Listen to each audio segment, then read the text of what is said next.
కొలస్సీలకు రాసిన పత్రిక మొదటి అధ్యాయము. కొలస్సీలకు రాసిన పత్రిక మొదటి అధ్యాయము 7-8 వచనాలు మనం చదువుకున్నాం. ఎపఫ్రా అను మా ప్రియుడైన తోటిదాసుడు వలన మీరు ఈ సంగతులను నేర్చుకుంటిరి. అతడు మా విషయములో నమ్మకమైన క్రీస్తు పరిచారకుడు. అతడు ఆత్మయందలి మీ ప్రేమను మాకు తెలిపినవాడు. ఇక్కడ ఇవాళ నేనేం చెప్పాలనుకుంటున్నాను అనంటే, ఎపఫ్రా గురించి చెప్పాలి అనుకుంటూ ఉన్నాను. ఆరాధన వర్తమానం కాబట్టి ఎపఫ్రా గురించి చెప్పను, కానీ బలవర్తమానంలో మాత్రం ఎపఫ్రా యొక్క క్యారెక్టర్ గురించి, ఆయన యొక్క వ్యక్తిత్వము అనేది ఎలాగుంది, ఆయన చేసిన పరిచర్య అనేది ఎలాగుంటుందో నేను బలవర్తమానంలో చెప్పడానికి నేను ప్రయత్నం చేస్తాను. సరే, ఇక్కడికి వచ్చేసరికి ఎపఫ్రా అను మాటకు అర్థము ఏమిటి అని అంటే సౌందర్యవంతుడు. ఏంటి ఎపఫ్రా అను మాటకు అర్థం ఏంటి? సౌందర్యవంతుడు. సో ఈ పేరులో నుండి నేను ఆలోచన చేశాను అనంటే, మన దేవుణ్ణి బట్టి మనం చాలా చక్కగా మనము ఆరాధన చేయొచ్చు. సౌందర్యవంతుడు అనంటే బయట ఫిజికల్ యొక్క బ్యూటీ గురించి తను మాట్లాడట్లేదు, భౌతికమైన సౌందర్యం గురించి కాదు, కానీ అంతరంగ సౌందర్యాన్ని గురించి ఇక్కడ తాను మాట్లాడుతూ ఉన్నాడు. సరే, ఇక్కడ ఎపఫ్రా సౌందర్యవంతుడు అన్న మాట దగ్గర మనం ఆలోచన చేస్తే, ఆరాధన వర్తమానం దగ్గర మన ప్రభు దగ్గరకు వచ్చేసరికి ఎపఫ్రాను మించిన సౌందర్యవంతుడు ఇంకొక ఆయన ఉన్నాడు. మీకు అర్థమైపోయింది కదిగా, ఆరాధన అంటే ఎపఫ్రాను మించిన సౌందర్యవంతుడు ఇంకో ఆయన మనకు బైబిల్లో కనిపిస్తూ ఉంటాడు. బైబిల్లో చాలామంది హ్యాండ్సమ్ మెన్ అనేది మనకు కనిపిస్తూ ఉంటుంది. సౌందర్యవంతులు, రూపవంతులు, ఎర్రనివాడు, ఇలాంటి పదాలు మనకు కనిపిస్తూ ఉంటాయి. అయితే వీళ్ళ గురించి కాదు, కానీ ఎపఫ్రా కంటే బాహ్యపరంగా సౌందర్యవంతుడు, అలానే అంతరంగంలో కూడా సౌందర్యవంతుడైన మన ప్రభువును చూస్తూ మన దేవుని బట్టి మనము ఆరాధన అనేది చూద్దాం. చూడండి, కీర్తనలు 45వ కీర్తన మొదటి 2 చరణాలు చూస్తే మనకు అర్థమవుతుంది. 45వ కీర్తన మొదటి 2 చరణాలు. ఒక దివ్యమైన నా హృదయము బహుగా ఉప్పొంగుచున్నది,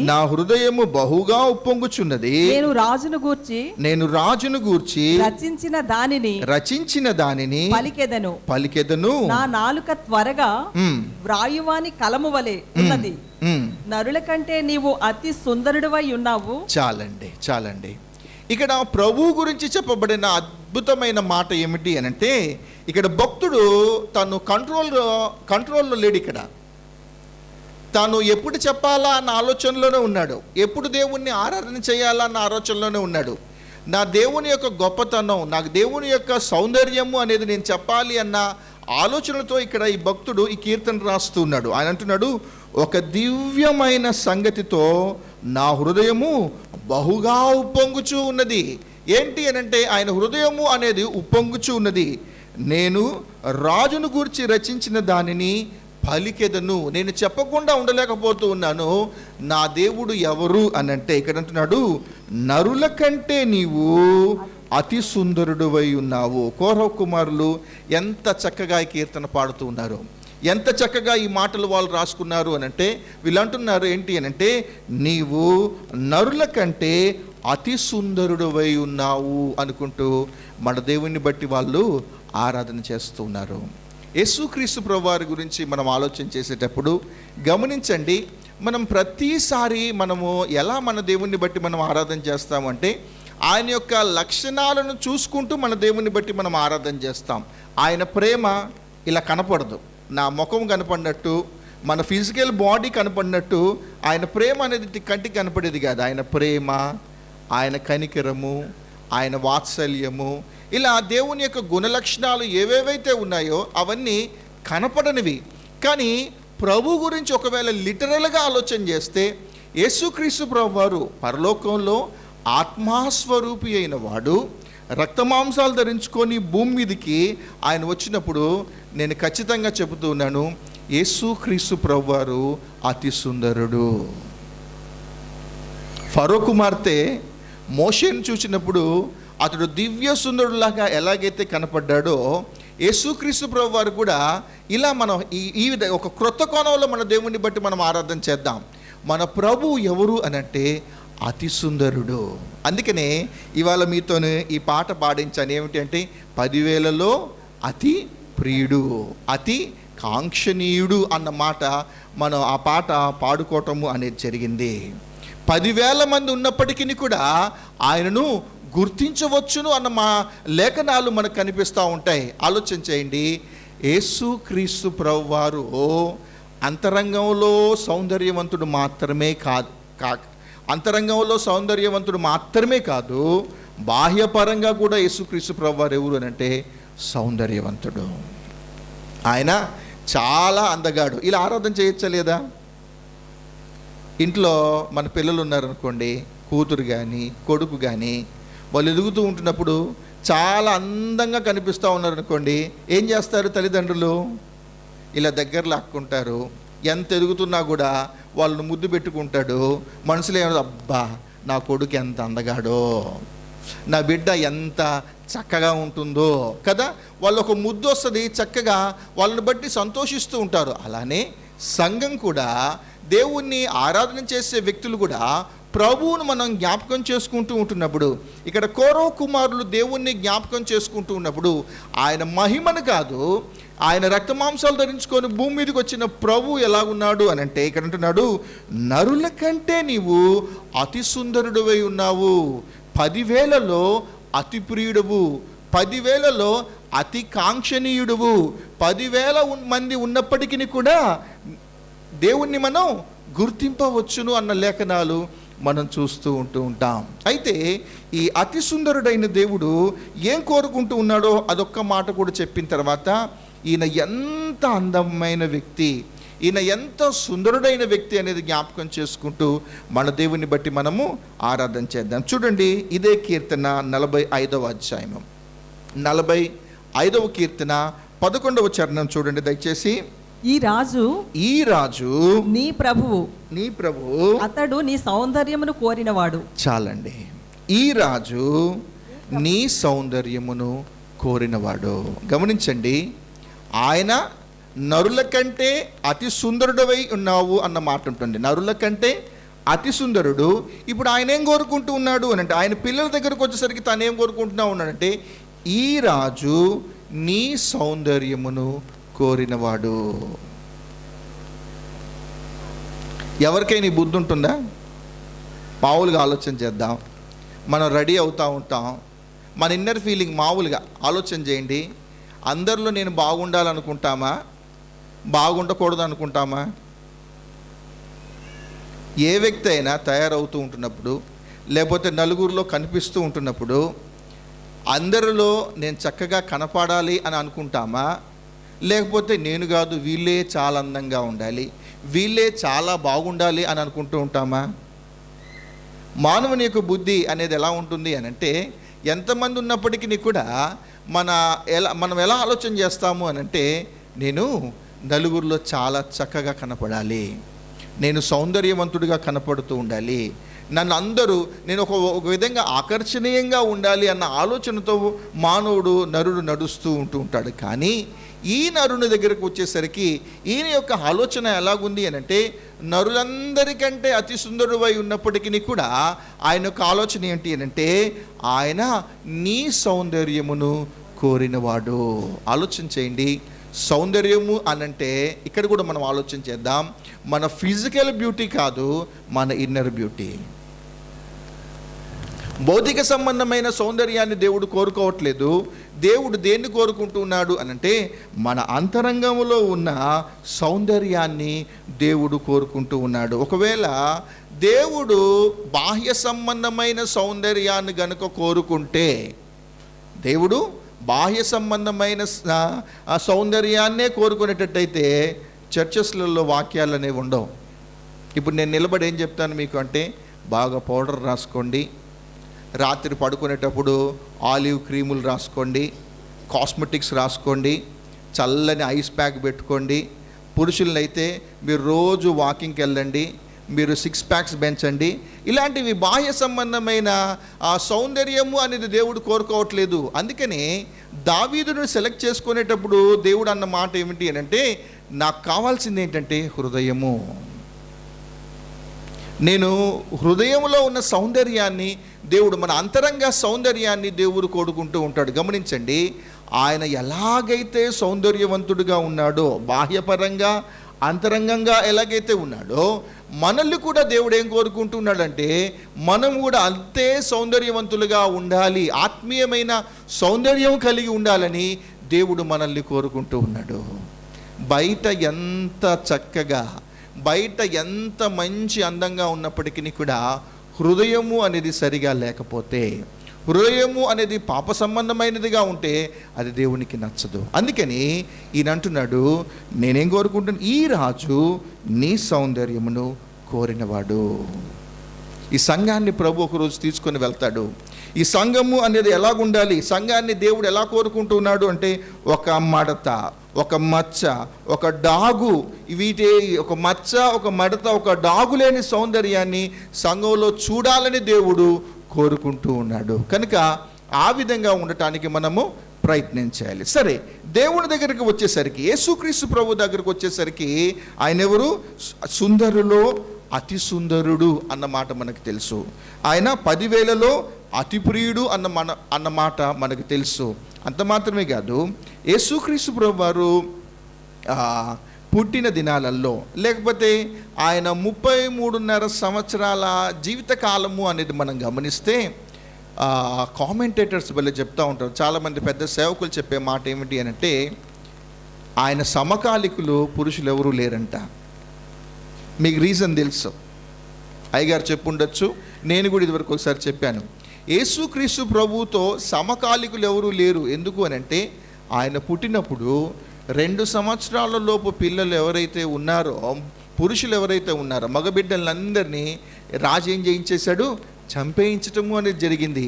కానీ పరలోకం జోక్యం చేసుకోవటం ద్వారా యేసుక్రీస్తు ప్రభువారు ఒక్కరు మాత్రమే ఆయన బ్రతకడము అనేది జరిగింది. ఇప్పుడు ఆలోచన చేయండి, ఇప్పుడు ఒక విధంగా ఎలాగుందంటే 1:10 లాగా ఉండేది, లేకపోతే 1:5 లాగా ఉండేది. ఒక అబ్బాయి ఉంటే 5 అమ్మాయిలు. ఇప్పుడు ఆ నజరేతు పట్టణంలో, లేకపోతే ఆ బెత్లెహేము ఊరిలో యేసుక్రీస్తు ప్రభు వారు మాత్రమే, ఒక పురుషుడు ఆ ఏజ్ గ్రేడ్లోను ఆయన మాత్రమే కనిపిస్తూ ఉండేవాడు. ఎక్కువగా స్త్రీలు ఉంటూ ఉండేవాళ్ళు. ఇప్పుడు ఆలోచన చేయండి, యేసు ప్రభు ఎలా ఉంటాడు? ఆయన మీద ఎన్ని కళ్ళు ఉంటాయి? అయినప్పటికీ గమనించండి, ఆయన సౌందర్యవంతుడు, ఆయన ఆజానుభావుడు, ఆయన చాలా చక్కగా ఉంటాడు. ఎన్నో శోధనలు వచ్చినప్పటికీ కూడా ఆయన గురించి రాయబడిన మాట ఏమిటి అంటే, శోధనను జయించినవాడు. ఆయనలో పాపము అనేది లేదు, ఆయన పాపము ఎరుగడు. మనం ఆరాధన చేసే ప్రభు ఎవరు అనంటే సౌందర్యవంతుడు మాత్రమే కాదు, ఆయన శోధనను జయించినవాడు. అందుకనే ప్రభు ఇలాంటి అంతరంగ సౌందర్యాన్ని ప్రభు మనలో నుంచి కోరుకుంటూ ఉన్నాడు. శోధనలను మనం జయించాలి అని ప్రభు కోరుకుంటూ ఉన్నాడు. పాపము అనేది తాకకుండా ఒక నరుడు జీవించాలి, ప్రత్యేకంగా దేవుని పిల్లలు ఆ విధంగా ఉండాలి అని దేవుడు మన నుంచి ఆయన కోరుకుంటూ ఉన్నాడు. మళ్ళీ ఒకసారి చెప్తున్నాను, దేవుని పిల్లలంగా మనం పిలువబడుతూ ఉన్నాము అనంటే మనము శోధనలో నుంచి దూరంగా పారిపోతూ ఉండాలి. పాపంలో నుంచి మనం దూరంగా పారిపోవటము అనేది మనము నేర్చుకుంటూ ఉండాలి. సరే, ఈయన గురించి వచ్చేసరికి, ఈయన ఇంత సౌందర్యవంతుడిగా ఉండటానికి గల కారణం ఏమిటి? అతి సుందరుడు అని పిలువబడటానికి గల కారణం ఏమిటి అని అంటే, ఇదే కొలసీలకు రాసిన పత్రికలో ఉంటుంది. చూడండి, 1వ అధ్యాయము 15వ వచనం. 1వ అధ్యాయము 15వ వచనం. ఆయన అదృశ్య దేవుని స్వరూపి అయి, చాలండి, ఈయన ఎందుకు? యేసుక్రీస్తు ప్రభువారు, మళ్ళీ చెప్తున్నాను, క్రొత్త వాళ్ళు ఎవరైనా ఉంటే అర్థం చేసుకోవటానికి ప్రయత్నం చేయండి.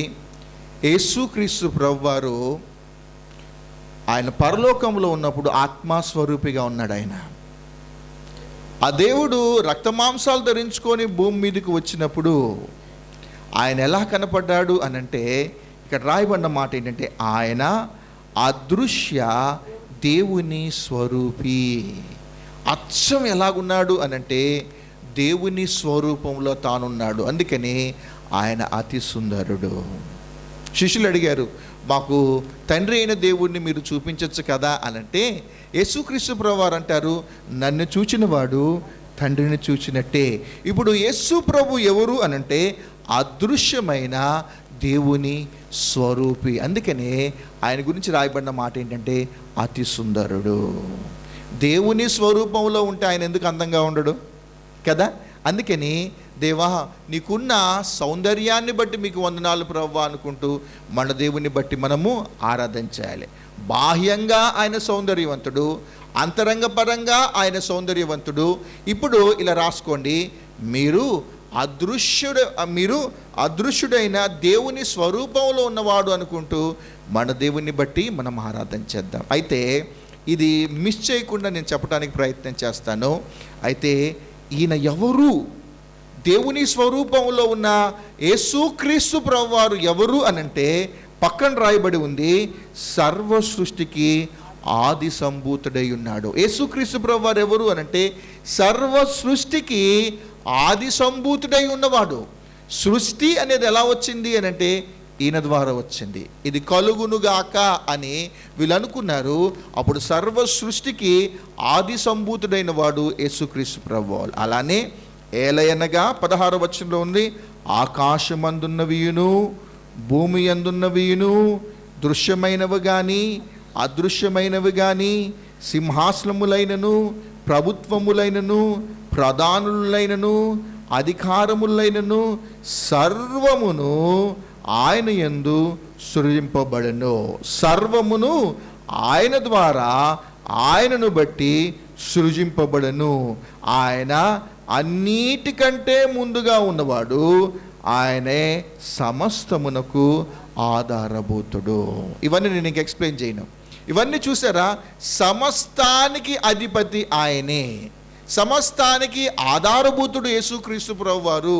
అన్నిటికంటే ముందున్నవాడు ఎవరు అనంటే అతి సుందరుడైన యేసుక్రీస్తు ప్రభువారు. ఈయనెవరు పోలికలో ఉన్నాడు అనంటే ఈయన అదృశ్యుడైన దేవుని పోలికలో ఉన్నాడు. అందుకని ఆయన చాలా అందంగా ఉన్నాడు.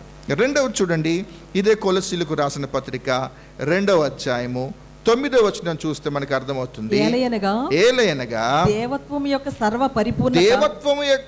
సర్వ పరిపూర్ణత శరీరముగా క్రీస్తునందు నివసించుచూ ఉన్నది.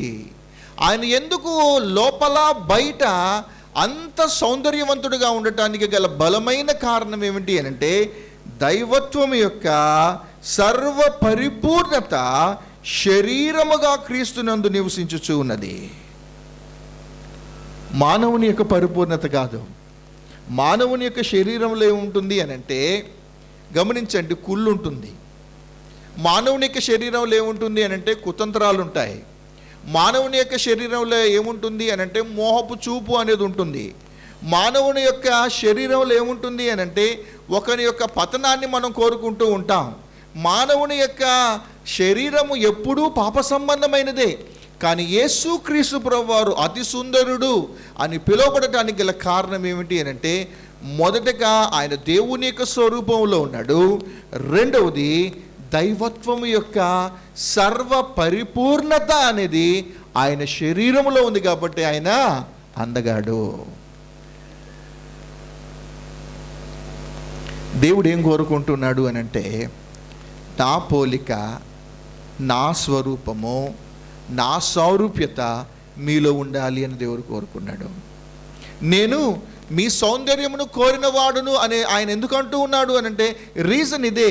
దైవత్వం యొక్క సర్వ పరిపూర్ణత అనేది యేసుక్రీస్తు ప్రభువారిలో ఎలాగైతే కనిపిస్తూ ఉంటుందో ఆయన పిల్లలంగా మనం ఉన్నప్పుడు మనలో కూడా దేవుని యొక్క స్వరూపం కనపడాలి అని, మనలో కూడా దైవత్వం యొక్క సర్వ సంపూర్ణత అనేది కనపడాలని దేవుడు కోరుకుంటూ ఉన్నాడు.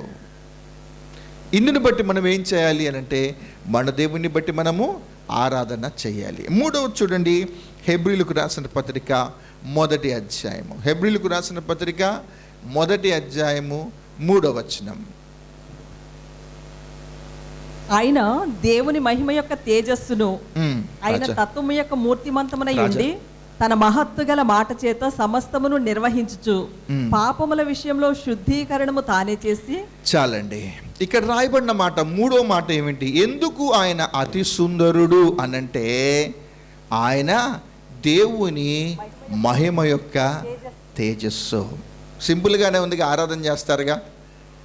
ఇంట్రడక్షన్ కొంచెం ఓవర్గా ఎక్కువ చెప్పాను, కానీ ఇక్కడ నుంచి మీరు గుర్తుపెట్టుకోండి, ఎందుకు యేసు ప్రభు వారు అతి సుందరుడు అని అంటే, మొదటిది ఆయన దేవుని స్వరూపంలో ఉన్నాడు. రెండవది దైవత్వం యొక్క సర్వ పరిపూర్ణత అనేది ఆయనలో ఉంది. మూడవది ఆలోచన చేస్తే దేవుని మహిమ యొక్క తేజస్సు అన్న మాట ఉంటుంది. అచ్చుగుద్దినట్టు దేవుని మహిమ పరలోకంలో యుగయుగాల నుండి ఎలాగైతే ఉంటుందో, ప్రతిరోజు దేవుని యొక్క మహిమను మనం జ్ఞాపకం చేసుకుంటూ మనం దేవుణ్ణి ఎలాగైతే ఆరాధన చేస్తూ ఉన్నామో, ఇప్పుడు తండ్రి అయిన దేవునిలో ఎలాంటి మహిమ అనేది దాగి ఉందో, అదే ఆయన రక్త మాంసాలు ధరించుకొని భూమి మీదకి వచ్చినప్పుడు కూడా అదే మహిమ ఆయనలో కనిపిస్తూ ఉంటుంది. మోషే దేవునితో మాట్లాడి ఆ కొండ దిగి వచ్చినప్పుడు మోషే ఫేసులో ఒక గ్లో కనపడిందంట. ఒక మహిమ అనేది ఆయన ముఖంలో కనపడింది. ఎట్లా కనపడింది అని అంటే, కొద్దిసేపు ఆయనతో ఇలా సహవాసం చేసి, కొద్దిసేపు ఆయనతో మాట్లాడి కిందికి వచ్చిన తర్వాత అప్పటి వరకు కూడా ఎలాగుంది అని అంటే, దేవుని యొక్క మహిమ అతన్ని కొంచెం తాకి ఉండటం ద్వారా కిందికి వచ్చినప్పుడు కూడా ఆ ఛాయ అనేది అతనిలో కనిపించింది లైట్గా. కానీ యేసుక్రీస్తు ప్రభువారు అలా ఉండదు. అలా వచ్చి అలా వెళ్ళిపోవటం కాదు. యేసుక్రీస్తు ప్రభువారు ఎవరు అంటే దేవుని మహిమ యొక్క తేజస్సు. ఆయన ఎప్పుడు మహిమ అనేది అలాగే నిలిచి ఉంటుంది. అందుకని ఆయన అతి సుందరుడు అని మన దేవుని బట్టి మనము ఆరాధించాలి. నాలుగవది, ఇదే మొదటి అధ్యాయము 4వ వచనంలో ఉంటుంది, ఆయన మూర్తిమంతము అన్న మాట ఉంటుంది. దేవుని మహిమ యొక్క తేజస్సు, ఆయన మూర్తిమంతమునై ఉన్నాడు అన్న మాట ఉంటుంది. ఆయన తత్వము యొక్క మూర్తిమంతము, దేవుని యొక్క తత్వము అనేది ఎలాగుంటుందో యేసు ప్రభు యొక్క తత్వం కూడా అలానే ఉంటుంది. ఒకవేళ తండ్రి కుమారులు ఎవరైనా ఉన్నారనుకోండి, ఒకవేళ మా నాన్నలాగా నేను ఉండకపోవచ్చు, నాకులాగా మా నాన్న ఉండకపోవచ్చు. మా డాడీ చాలా ఫాస్టు, నేను చాలా స్లో, మీకు తెలుసు. ప్రీచింగ్ స్టైల్లో కూడా చాలా డిఫరెంట్ అనిపిస్తూ ఉంటుంది. ఈ తత్వము అనేది తండ్రి కుమారుల్లో కనపడకపోవచ్చు, కానీ యేసు ప్రభు దగ్గరకు వచ్చేసరికి దేవుని మహిమ యొక్క తేజస్సులో ఉన్నాడు. ఆయన దేవుని యొక్క తత్వము, దేవుని యొక్క మూర్తిమంతమై ఉన్నాడు. అందుకనే శిష్యులతో ఉంటున్నప్పుడు, నన్ను చూస్తే నా తండ్రిని మీరు చూసినట్లే. తండ్రి దేవుడు ఎలాగుంటాడు అనేది మనం ఎవరిలో చూడొచ్చు అని అంటే, రక్త మాంసాలు ధరించుకొని వచ్చే భూమి మీదకి వచ్చిన యేసు ప్రభువులో దేవుని యొక్క మహిమ, దేవుని యొక్క తేజస్సు అనేది మనము చూడొచ్చు. ఈయనెవరు అని అంటే సమస్తమునకు ఆది సంభూతుడిగా ఉన్నవాడు, సమస్తానికి అధికారిగా ఉన్నవాడు. చూడండి, ఇంకా ఈయన గురించి ఆలోచన చేస్తే ఫిలిప్పీలకు రాసిన పత్రిక 2వ అధ్యాయము, ఫిలిప్పీలకు రాసిన పత్రిక 2వ అధ్యాయము 5వ వచనంలో ఉంటుంది, క్రీస్తు యేసునకు కలిగిన ఈ మనస్సు మీరును కలిగి ఉండుడి. ఓకే, ఆయన దేవుని స్వరూపము కలిగిన వాడయుండి, ఆయన దేవుని స్వరూపము కలిగిన వాడయుండి దేవునితో సమానముగా ఉండుట. చాలండి.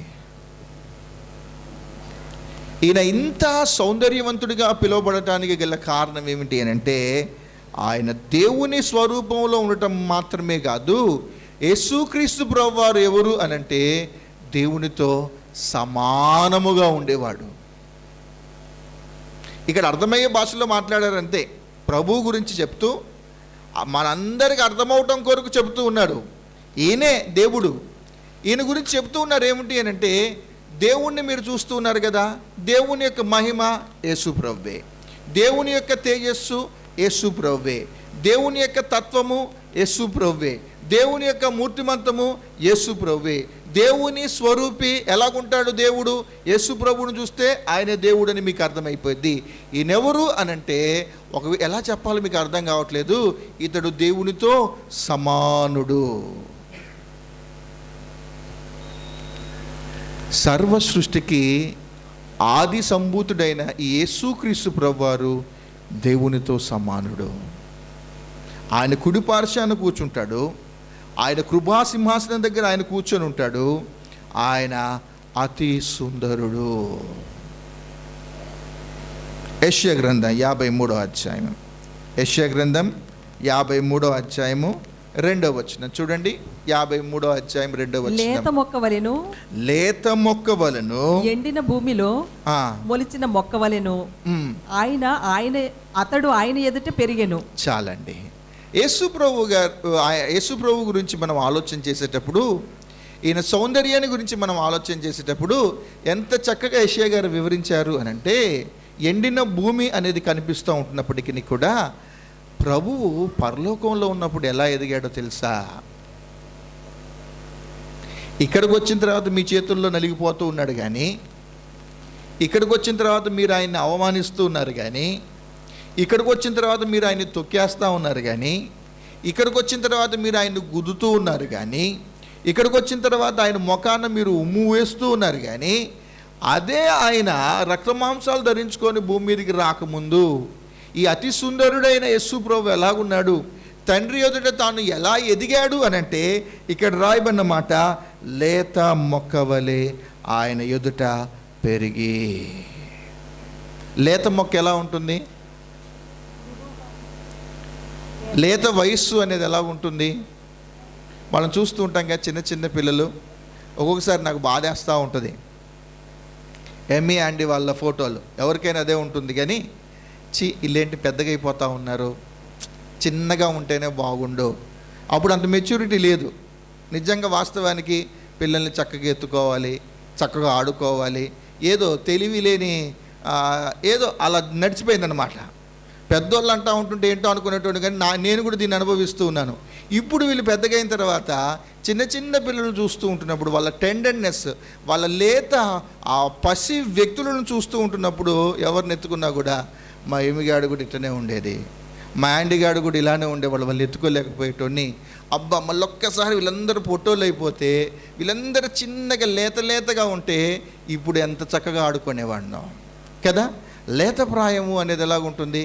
మనుషుల దగ్గర అంతెందుకు, మనుషుల గురించి ఎందుకు, చిన్న చిన్న కుక్క పిల్లలు ఎంత ముద్దుగా ఉంటాయి.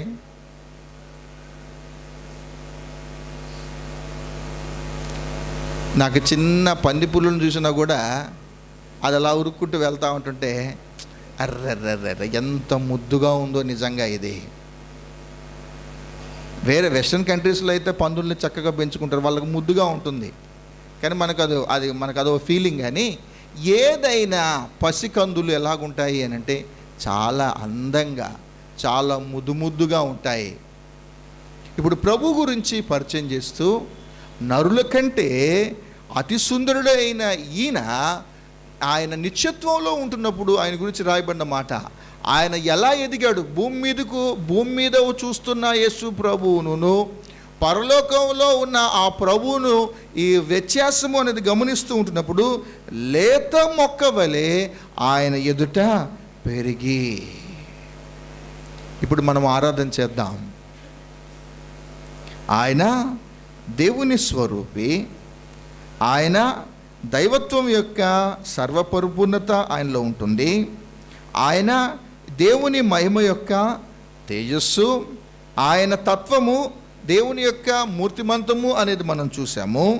దేవుని స్వరూపము గలవాడై దేవునితో సమానముగా ఉండాల్సిన ఆయన ఇప్పుడు లేత మొక్క వలె ఆయన సన్నిధిలో ఎదిగిన ఆయన కట్ చేసి చూస్తే భూమి మీదకి వచ్చినప్పుడు ఆయన గురించి రాయబడిన మాట, అతి సుందరుడు అయిన దేవుడు. చూడండి 53వ అధ్యాయము, ఇందులోనే 3వ వచనంలో ఉంటుంది, సొగసైనను స్వరూపమైనను లేనివాడిగా మార్చబడెను.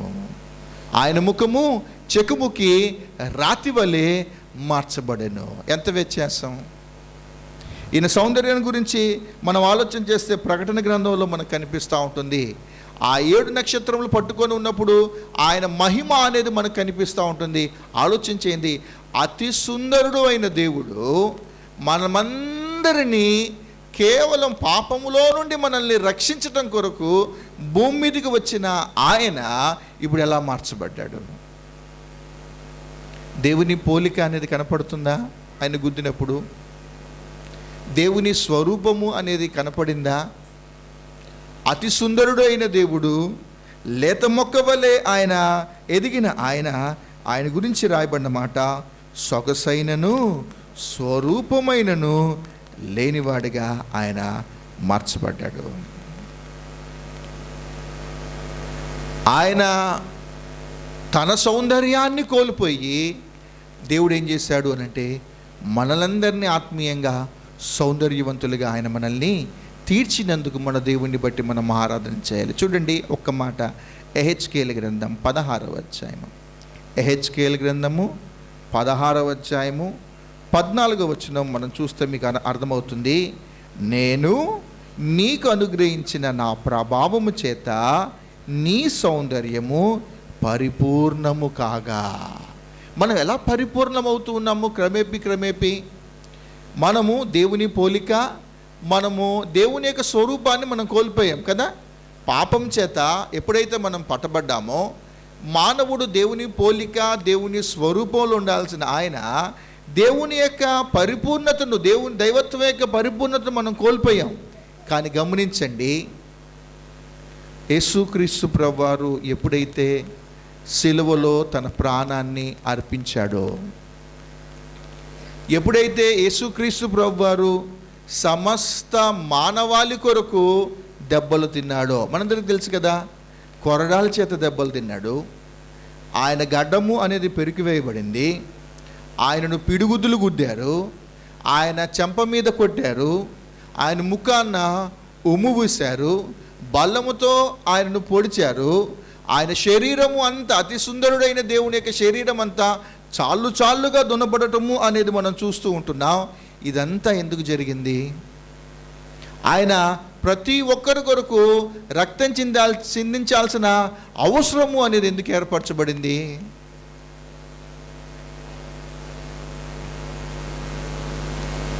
మనమందరము తిరిగి ఆయన పరిపూర్ణతకు రావటం కొరకు, మనమందరం తిరిగి ఆయన సారూప్యతలోకి రావటం కొరకు, మనమందరం తిరిగి ఆయన పోలికలోకి మార్చబడి యుగయుగాలు నిత్యత్వంలో ఉండటం కొరకు యేసుప్రభు ఏం చేశాడు అనంటే, మానవుల యొక్క ప్రతి ఒక్క మానవుని కొరకు ఆయన ఏం చేశాడు అనంటే, సిలువలో ఆయన ప్రాణం పెట్టాడు. క్రొత్తగా వస్తున్న వాళ్ళ కొరకు ఒకటి చెప్తాను. యేసుక్రీస్తు ప్రభువారు సిలువలో ప్రాణం ఎందుకు పెట్టాడు? యేసుక్రీస్తు ప్రభువారు సిలువలో తన రక్తం ఎందుకు చిందించాడు? ఇంతవరకు చెప్పినా మీకు అర్థం కాకపోవచ్చు, కానీ కోడె యొక్క రక్తం వలన కానీ, మేకల యొక్క రక్తం వలన కానీ, ఏ పక్షులు కానీ ఏ పశువులు యొక్క రక్తము చిందించటం వలన మానవుని యొక్క పాపము అనేది తుడిచివేయబడలేదు.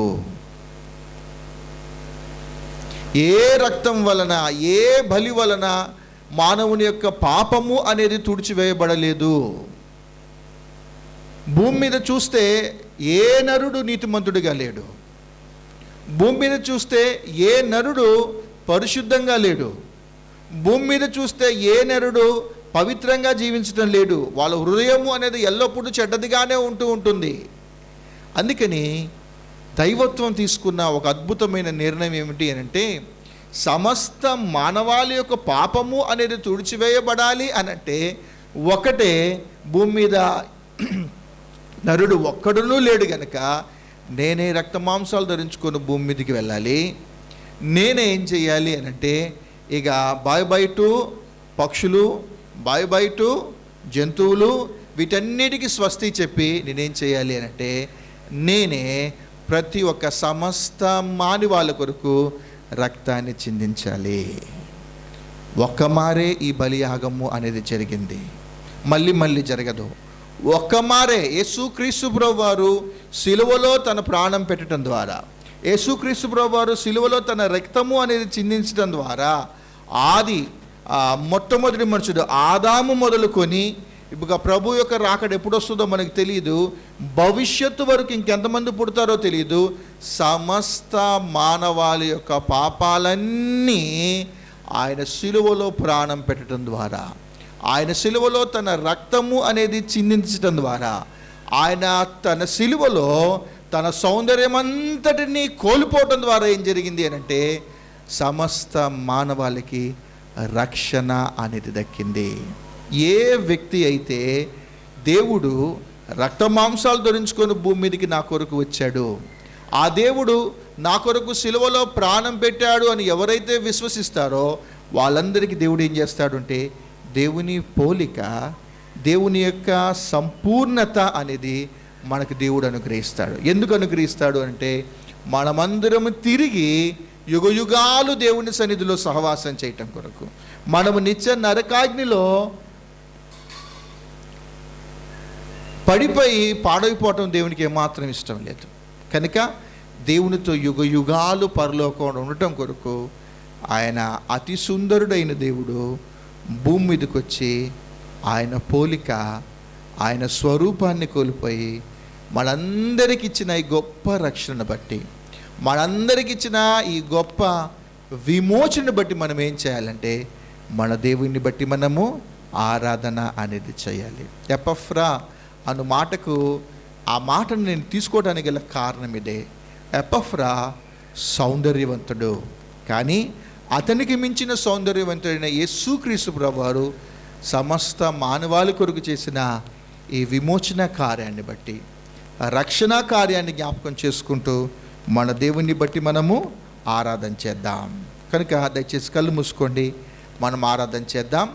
మీకు మళ్ళీ గుర్తు చేస్తూ ఉన్నాను, ఈయన నరుల కంటే అతి సుందరుడు అని ఆరాధన చేద్దాం. ఎందుకు నరుల కంటే అతి సుందరుడు అని అంటే ఈ 4 జ్ఞాపకం చేసుకోండి. అదృశ్యుడైన దేవుని స్వరూపి. 2 దైవత్వం యొక్క సర్వ పరిపూర్ణత. 3 దేవుని మహిమ యొక్క తేజస్సు. 4 దేవుని యొక్క తత్వము మూర్తిమంతమై ఉన్నాడు. 5 దేవుని స్వరూపము గలవాడు మాత్రమే కాదు, దేవునితో సమానముగా ఉన్నవాడు. ఆయన సన్నిధిలో లేత మొక్కవలే ఎదిగినవాడు. ఈ సౌందర్యవంతుడైన దేవుణ్ణి జ్ఞాపకం చేసుకుంటూ మన కొరకు ఆయన సౌందర్యాన్ని కోల్పోయిన విధానాన్ని జ్ఞాపకం చేసుకుంటూ మనకిచ్చిన రక్షణ బట్టి, ప్రభువుని బట్టి మనం ఆరాధన చేద్దాం. దయచేసి కళ్ళు మూసుకోండి, ఆరాధన చేసుకుందాం.